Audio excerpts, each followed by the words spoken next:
You can decide to be part of this incredible revolution, learning everything that you can on these new technologies according to whatever is your passion. Learn everything that you can, experiment with those tools and see what they can return from you. Spread the love, get together with people, discuss about it, have an influence. I even did an acronym for this. LETS, LETS, learn, experiment, trust, and spread.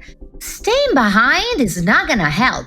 Like, if you want to be someone that plays a critical role in this economy and in 5 years from now land in one of the most prestigious roles and positions, this is your chance to play.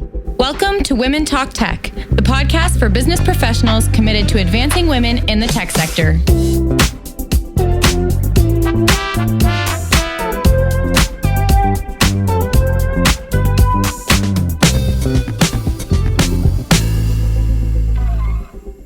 Hi, everyone. Welcome to another edition of Women Talk Tech. I'm your host, Marie Wiese. And today I have an awesome guest on. I'm so excited to talk to Nadia Carta. And I'm so excited to talk to her for so many reasons. First and foremost, she's the head of data transformation in the US at Google. She's been a TedX speaker. So I've got a lot of questions there that I want to talk to you about, but she's also the creator of Spark Your Zeal. And her goal is to inspire and teach people across the globe how to access boundless possibilities and bring the fire back into their lives and works. I can't imagine anybody not wanting that. Welcome to the show, Nadia. Thank you, Marie. What a beautiful introduction. I always feel that when someone else is reading our achievements, they feel a lot better. So it's a pleasure to be with you today. And I want to make one more note. I am obsessed with everything Italian, and I understand that you're of Italian descent. Where did you grow up? Yeah, I'm fully Italian. I was born and raised in Sardinia, the island in the Mediterranean Sea. It's a beautiful place, Caribbean waters and white sand. And eventually I stayed in Italy until I was in my late 30s. So not only I'm Italian descent, I'm fully Italian. Right. You didn't venture too far. Yeah. I love that. And I always ask the first question on the show. I always say to people, take me back to what you were doing in high school. What was happening with you in high school? Did you think at this point you were going to have a career in tech? Thank you for the question, Marie. Is very applicable at this time because I am finishing my first memoir. And as part of the notes and editing that I was going through, I retrieved my journals from when I was a teenager. I literally, wow. Okay. Yeah, I found a journal from 1998. And, I'm not afraid of saying that I'm 41. And so I was a very different person. Good and bad. I grew up in the Jehovah's Witnesses. My mom was a very fervent member of the organization. And for those of you that know it, it's a bit of a restrictive place. I escaped when I was 18, and this is the story that I shared in my TedX. And so as a teenager that grew up in a dysfunctional environment, both family-wise and societally speaking, for me, school and the academics were what was keeping me sane. So I was always top of my class. I studied computer programming. I got my first Commodore 64 that I was 15. I remember writing thousands of lines of COBOL. I learned coding in COBOL. So we don't even remember this language anymore, but that's what I used back in the days. And so for me, having ambitions academically was keeping me busy and was keeping me isolated from everything that was happening at home that was a little bit more disturbing, if we want to say it that way. And I was always an excellent student. I was one of those teenagers that was landing incredible grades across all of my disciplines. And quickly enough, I think, in Italy, we have a different system, but let's say around 17, I was in my, what would be the equivalent of the last year before you go to college. I started brainstorming about what was I going to do and what was I going to study, right? Now, my professors wanted me to do computer and engineering because they saw me that I was so bright and talented, and they really wanted me to go heavy on tech, like software developer. And in that moment for me, I had to take a very tough choice because I also was very good in communication, and I was also very good in literature, more humanistic type of disciplines and marketing. And I found quickly that programming for me was isolating because I would stay days without going out and just being with my laptop. Right. And I loved it. Right. Well, not laptop, Commodore 64. Anyway, long story short, for me, my main goal was just to leave the island and go to college. That was how far that I could see. I didn't have an environment around me of people that could inspire me and tell me things that I could do. Or, my parents were not from a corporate environment. They were very simple people. Right. And so eventually I said, okay, you know what? I actually want to deal with people. I like communication, and I went into marketing. But this very big background in tech, we'll see throughout this conversation today, always stayed with me. And eventually it landed me in my role at Google, which I would have never thought possible when I was a teenager. Right. Now, okay, let's go back to that moment when, as a teenager, you have this curiosity about learning code and writing code. What can you think back about what was driving you around that? What was inspiring you to say, I want to sit down and learn something that, especially if you have this other side of you that is a really good communicator and really good in humanities, there's oftentimes a likelihood that you're going to lean towards the things that are easy and seem more accessible to you. To me, it sits like sitting down and learning code is really hard. I love this question. What was that moment when you thought about that? Yeah, I love this question. I can go exactly in the moment. I'm a very good visualizator, by the way. Like when people say, imagine this, I see it. And there were two things that were happening for me. Actually, three things. Number one is that back in 1998 in Sardinia, having the ability to study computer programming was a privilege.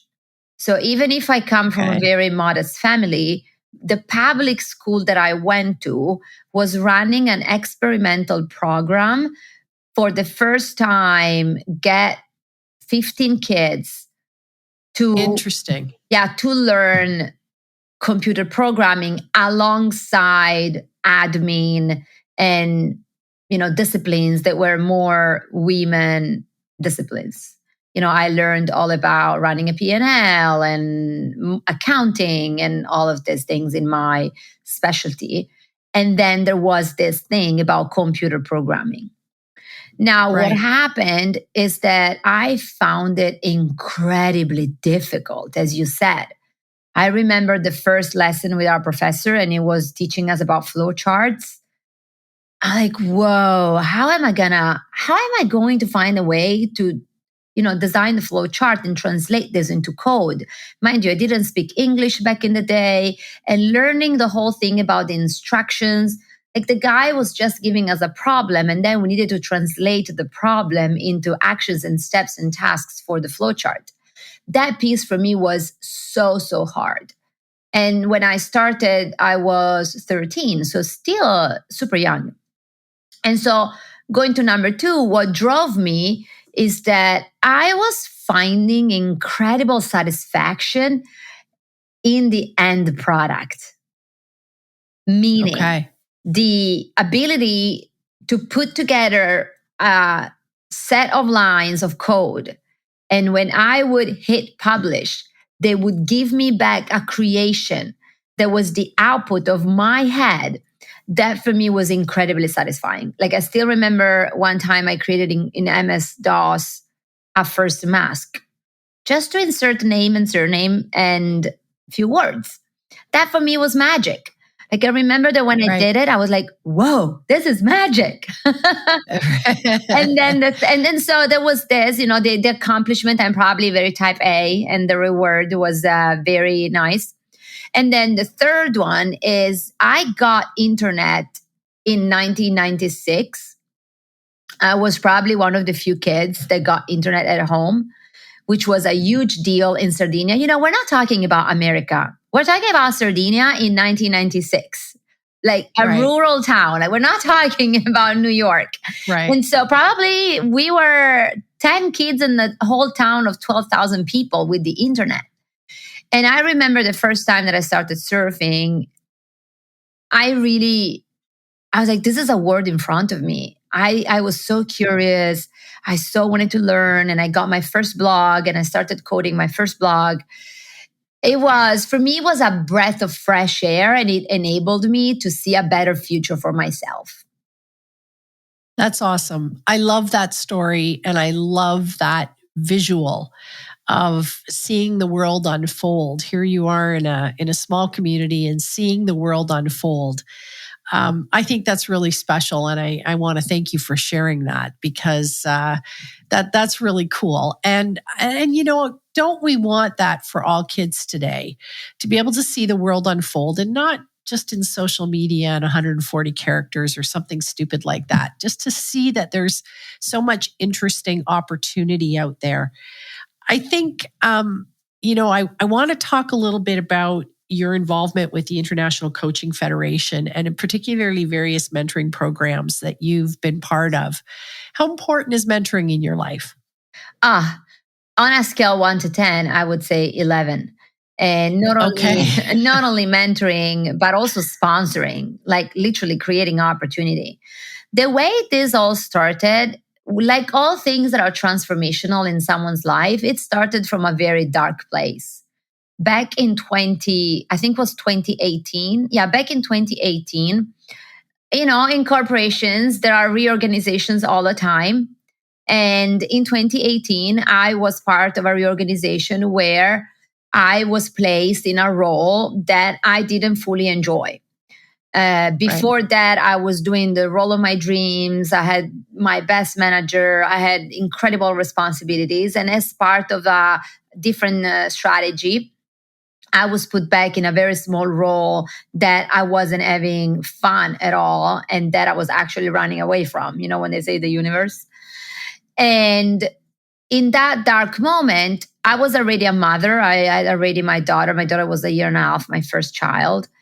And in that moment, the world kind of collapsed on me a little bit, because I felt that I was not valued. I felt that the company, was seeing my leadership as limited. We all go through these self-talk moments that are a little bit catastrophic. Yeah. And I remember that I hired my first coach. And this woman, in I think only 4 sessions, she really enabled me to see that what was happening to me was not the end of the world. It's like, okay, like you're still amazing. You're still a person that has a lot of value. And with that 4 sessions, we had designed a plan that was not only a business plan, but it was a life plan of things that I would have lined up to get myself out of that situation and go back to thriving and soaring. And that experience for me was so transformational, Marie, that I said, wow, I want to be helping more people with these skills and capabilities. And so after that experience, I went on and I landed my coaching certifications with Erickson Coaching, and I did my 100 hours to get my ACC with the International Coaching Federation. And during COVID, I started giving coaching for free, because people were so, it was, COVID was very rough. For me, it was. Right. Yeah. As an extroverted, I found myself at home with my kids, working US hours from Italy. I mean, at a point, I went through a very bad depression, all of it. And coaching others and mentoring others was giving me the opportunity to give back and use my powers in service of a greater good. So I've put an ad on LinkedIn. I sent an internal email at Google, and quicker than I know, I coached and mentored 500 people in 2 years. Wow. It was. Okay. I want to take a minute. Yes. Just repeat that for listeners. Yeah. You coached and mentored 500 people in 2 years. Yes. That is spectacular. During the COVID days. Yes. Thank you.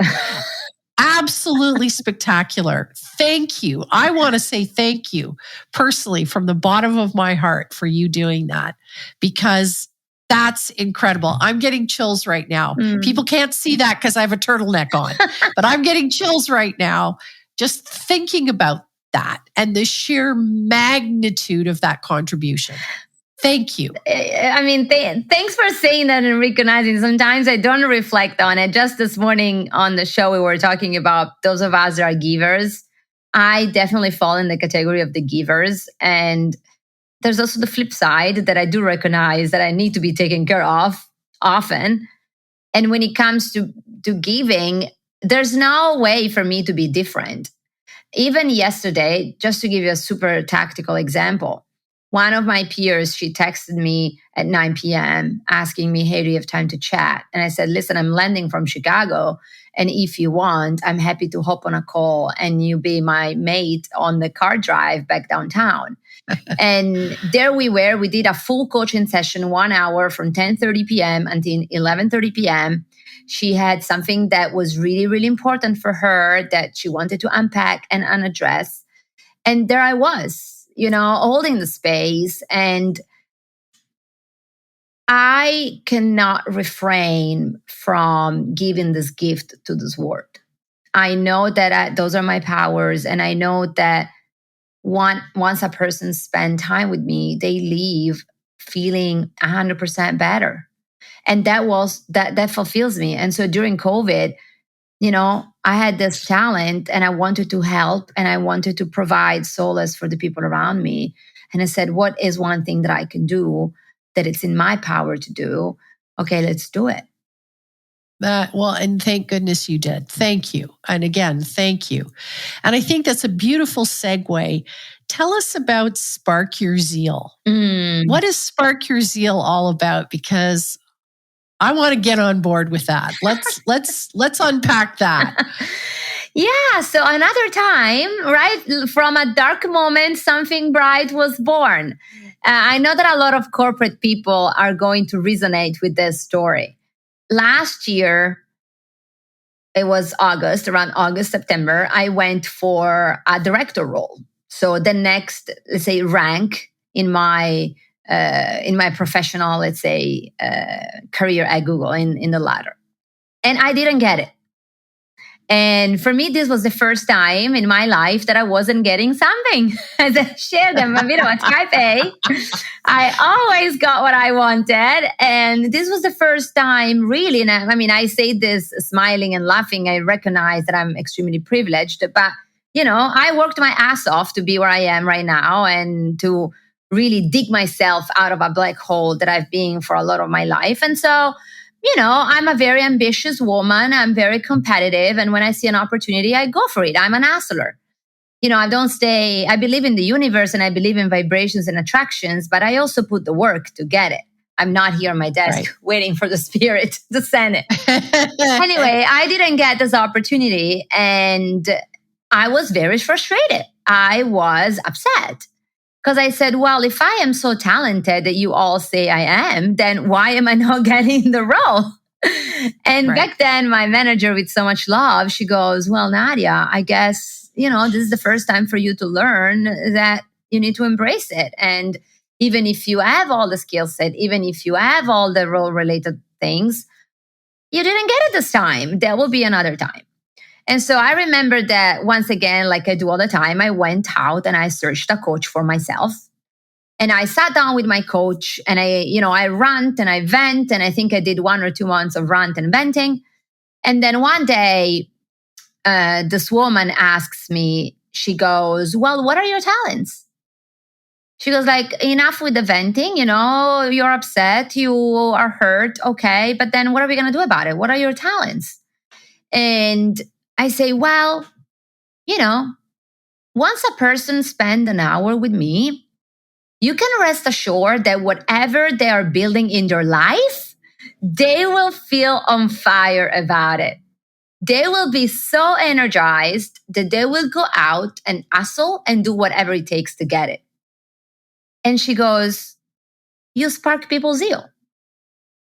And I respond, what is zeal? Like, I didn't even know what it was. It's like, yeah, you kindle people's hearts, she says.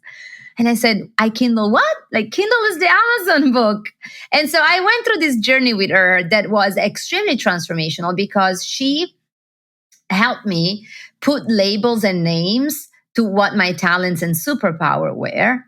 And I got so passionate about building on these talents and on these strengths that I eventually decided to build a company on it. So today I'm the entrepreneur of my own company, Spark Your Zeal LLC, with the mission to transform lives and corporations by kindling those hearts, generating the zeal for life. And why I do that is because I believe that when we dwell in the state of zeal, when we have those high vibrations, number one, we do business with grace. Just yesterday, I did a corporate session for 100 people in finance in why it's important to spark your zeal. So we do business with grace, clients come, business is anchored in joy and compassion, and everyone is thriving. And then number two, we are building for a better world. Like, I believe in a universe where we are all happy and we can all raise the world vibration one person at a time. Hopefully, I'm able to do it faster at scale and just create a better place for everyone, Marie. I think that's beautiful. I love it. And I know that our producer, Maddie, will put in the show notes a connection to that so that people can find out more about Spark Your Zeal. And I love it so much. And I'm also going to be a big fan when your memoirs come out, and I want to read those. I have a million things I want to talk to you about, but I want to touch on one thing in particular. We've started a program at Women Talk Tech, and we go in and teach teams, primarily tech teams, how to do more impactful business presentations. I think you would agree that as you look at your skill sets, one of the number one things is communication, and being able to communicate with power and clarity is very important. And we have a program at Women Talk Tech that teaches people how to do that. And we've been delivering that program now for a couple of years. We're very proud of it. And so I was particularly intrigued when I saw that you had been a TedX speaker. Tell us a little bit about that experience, why you wanted to do it, and what do you think the result of that was for you personally? Thank you. I so agree with you that being able to communicate with clarity and power is honestly instrumental to any accomplishment that we want to have in life. We live in a world where unless we know to communicate, we will be unable to achieve anything. So I'm with you there. So the way it went with my TED, I'm a big manifestator, by the way. I'm one of those people that I write my 10 things that I want every week. I write it in my journal. I manifest everything. And I remember this was before COVID. I think it was 2019. I was giving a mentoring session to a group of 20 college girls that we were hosting at Google through a program that is called PWN, that is called Professional Women Network. I'll be very happy to put you in contact.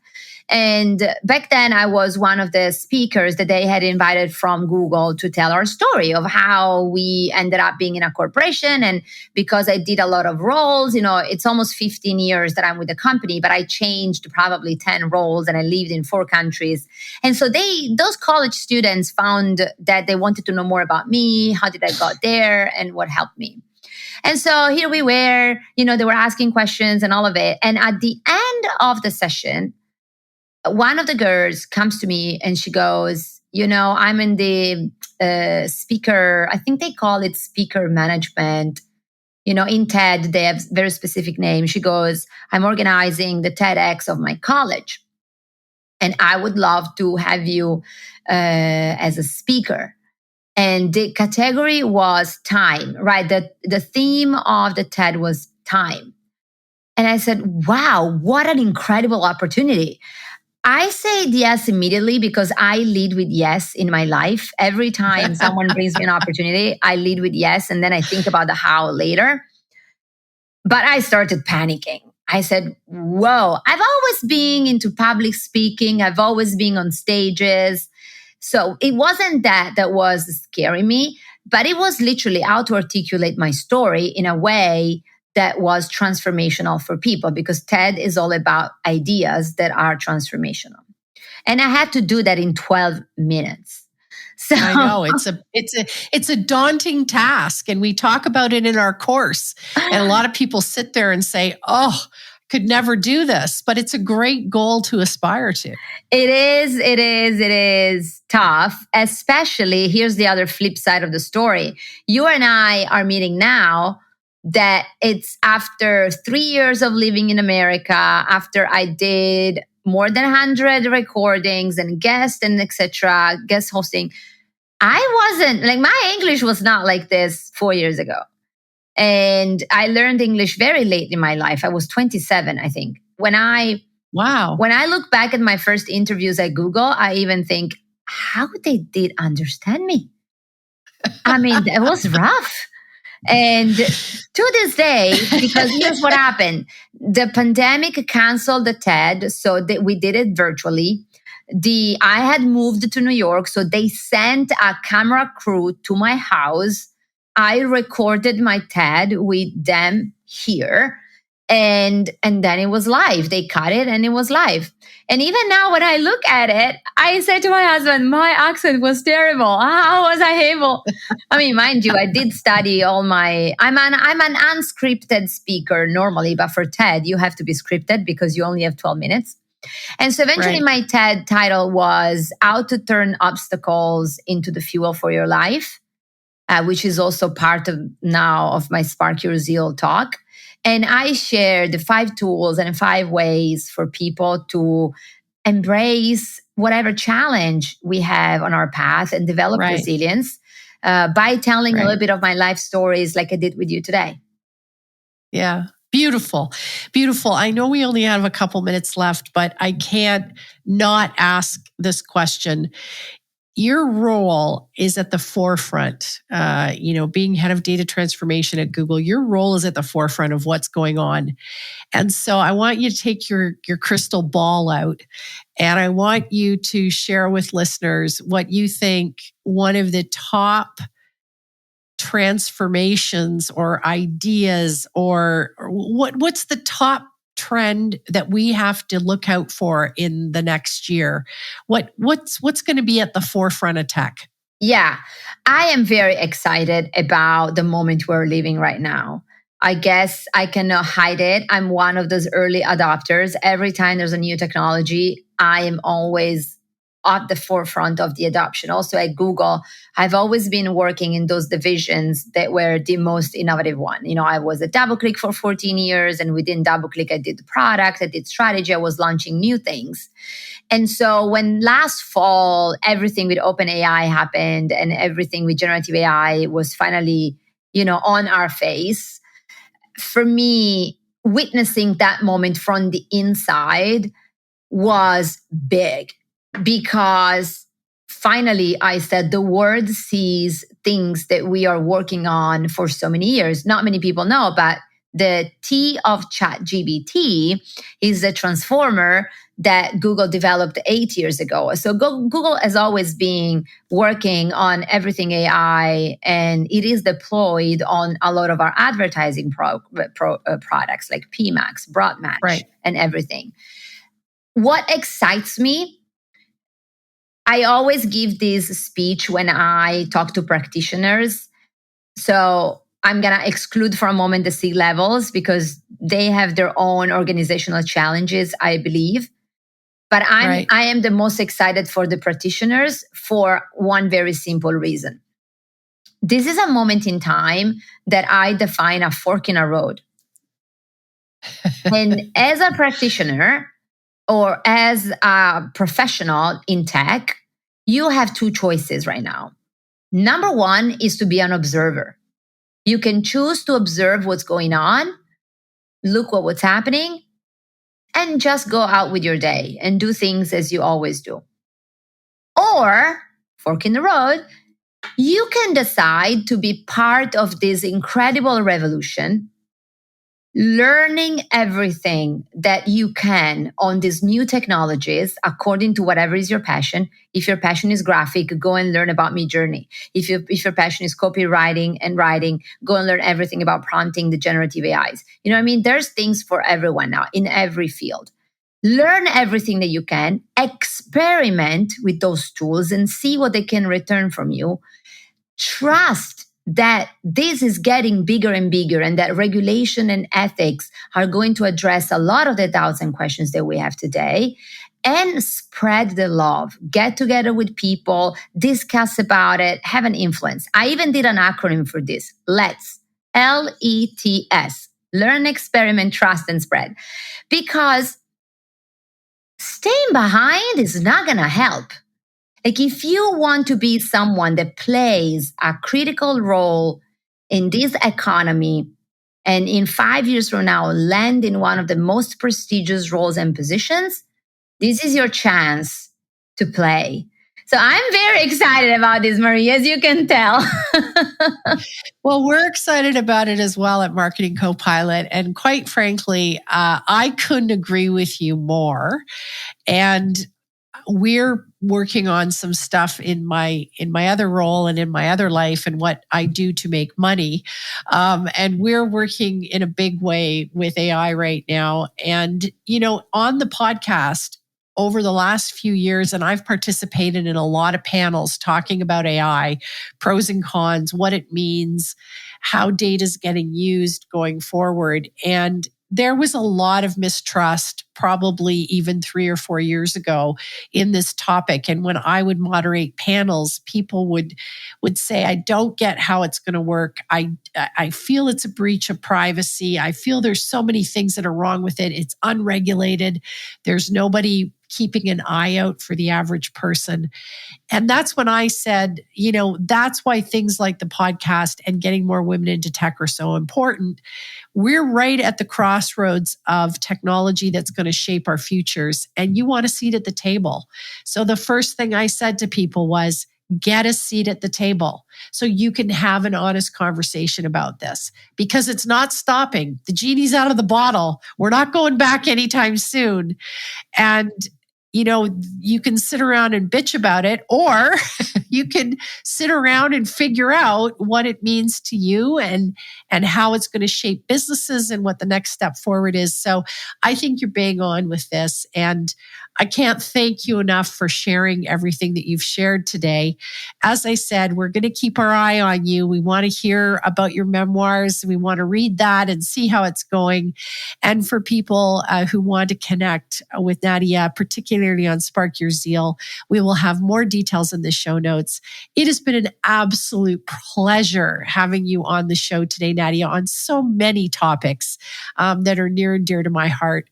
Thank you very much. And thank you for sharing. Thank you. It's been my pleasure, Marie. Keep up this good work because we need more women in the field. Well, I couldn't agree more. So, as always, you've been listening to another episode of Women Talk Tech. I'm your host, Marie Wiese, and I want to say a great thank you to everyone as we end 2023. I can't thank you enough to all our listeners and all our guests, and keep on fighting the good fight.